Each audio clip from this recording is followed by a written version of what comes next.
Wendy's heart was breaking. She had pinned all her hopes for the future on Gerald, but now he was the one pushing her into a dark pit.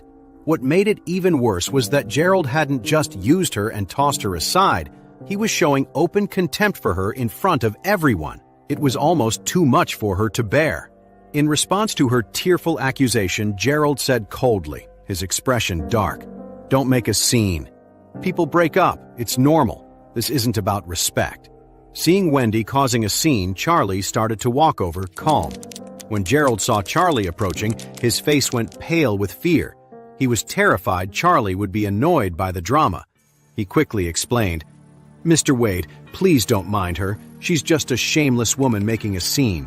Just ignore her." Wendy couldn't believe it. Gerald used to be so affectionate, but now his attitude was like a slap in the face. And worse, he was calling her names just to suck up to Charlie. That was the last straw.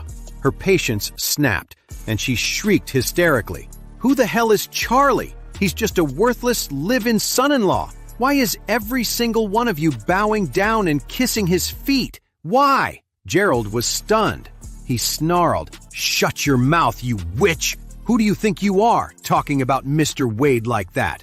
I swear I will end you." Seeing her precious granddaughter being humiliated, Mrs. Wilson was furious. She stepped forward and said, "Mr. White, you need to control your nephew. This has gone too far." "Too far?" Solomon sneered, narrowing his eyes at her. "Let me tell you something. If it weren't for the fact that this is Mrs. Wade's grand opening, a happy occasion, I'd have made sure there was blood on the floor.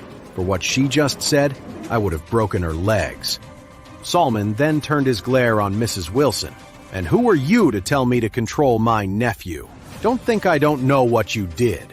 You let Harold steal the villa I gave to Mr. Wade. That was you, you old witch. I haven't dealt with you yet out of respect for Mr. and Mrs. Wade. Say one more stupid word and I promise you, we'll have a problem right here and now."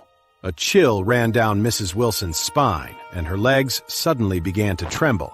She was used to running the show in the Wilson family, always acting like the matriarch. But now, she had no power at all. Besides, even when she was in charge, she was no match for someone like Solomon White.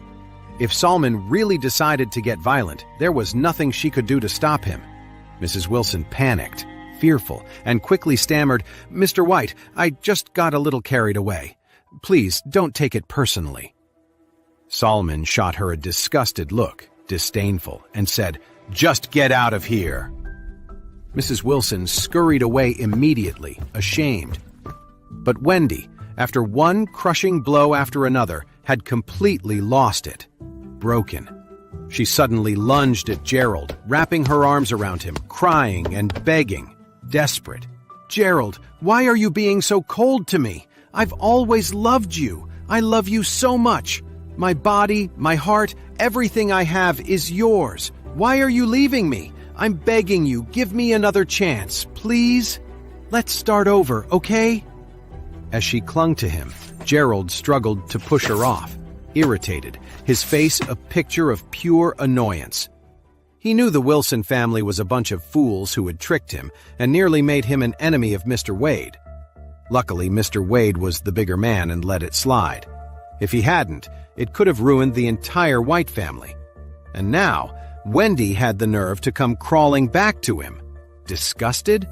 Was she trying to drag him down into the fire with her? Thinking about this, Gerald shoved Wendy to the ground, furious, yelling, "Wendy! Starting today, you stay as far away from me as you can. If you ever bother me again, I swear to God I will kill you." Wendy froze, as if she'd been struck by lightning. She was completely stunned. She stared at Gerald, unable to see the man who once loved her, in this cruel person standing before her. Even though Claire had never been a big fan of Wendy, she was still her cousin. She couldn't just stand by and watch her be humiliated like this. So she said to Gerald, "Mr. White, you and Wendy were in love once. Even if you can't be together anymore, you don't have to be enemies, right?" The moment she spoke, Gerald practically bowed. his voice shaking with fear. "Mrs. Wade, you're absolutely right. I handled that badly. Please forgive me." Wendy couldn't believe it. Gerald was so cruel and vicious to her, but he was acting like a puppy with Claire. She turned to look at Claire, not with gratitude, but with pure, boiling hatred. A voice screamed in her mind, "It's Claire's fault. That witch! It's her fault I'm in this mess. If it wasn't for her and her useless husband, I would have married Gerald a long time ago. I could have been living the good life as Mrs. White by now, and I could have helped the Wilson family climb to new heights. None of this would be happening. It's all your fault, you witch!" Fueled by this thought, a wild-haired Wendy leaped to her feet and lunged at Claire, her hands outstretched like claws. "I'll kill you! You ruined my life! I'm going to strangle you!" Seeing the wild, bloodshot look in Wendy's eyes as she came at her, Claire was shocked and quickly stumbled backward. Charlie's expression turned icy, and he was about to step in, but Orville was faster. He rushed forward and slapped Wendy so hard she fell to the ground. Orville was furious and snarled, "Who do you think you are? You dare to lay a hand on Mrs. Wade? I'll kill you for that." Then Orville yelled to his men behind him, "Get over here. Take this witch who attacked Mrs. Wade and deal with her." Instantly, two big guys in black suits rushed out from behind him, yanked Wendy to her feet, and started dragging her away. Noah scrambled over, pleading, "She's just a kid. She doesn't know any better. Please, forgive her." Orville's eyes were filled with a murderous glare. "Who the hell do you think you are?" he snarled. "Say one more word and I'll deal with you too." Noah was terrified of Orville. He didn't doubt his words for a second. For a man like him, who'd spent years in the criminal world and now ran the entire Orris Hill underworld, killing a couple of people would be nothing. When he saw the two huge guys about to drag Wendy away, Noah got desperate and turned to Claire for help. "Claire, please, say something. She's your sister after all. You can't just watch them take her." Claire couldn't stand it. She said to the two big men, "Please, don't hurt her."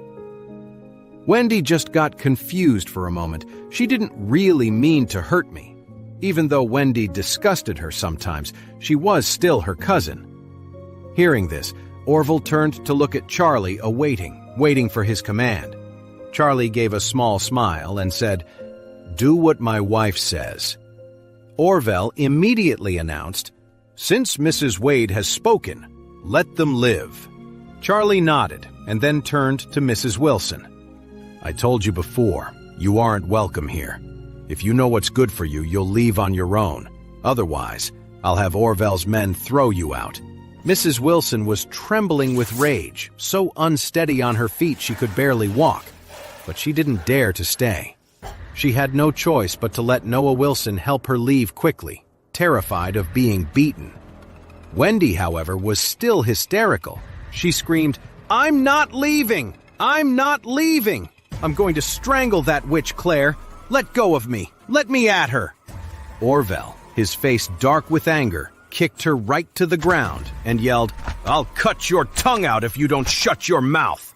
Seeing his sister was about to get them all into even bigger trouble, Gerald rushed forward to help her up. "Wendy, come on," he said. "Let's just go home." Lady Wilson sighed over and over. Her plan today had been to mock Claire, put some pressure on her, and convince her to come back to the Wilson family. But she never expected that today's Claire was on a whole other level. She had so many powerful people backing her up now. The Wilson family had no chance of tricking her into coming back. As she left, Mrs. Wilson felt a pit in her stomach. If she'd known how this would turn out, why did she even bother? Now Claire would never come back to the Wilson family. They had lost their last hope. It seemed like bankruptcy was the only thing left in their future. After the Wilson family left in disgrace, Claire felt a wave of relief, but the bustling atmosphere of the party quickly made her nervous all over again. Everyone here was so important, but the office was small and it wasn't really set up for hosting. Just as she was thinking that, several staff members from the Wingstar Tower rushed in with trays of food and drinks for everyone. After all, the building belonged to the Emgrand Group, One call from Doris and the entire company dropped everything to come help out at Claire's studio.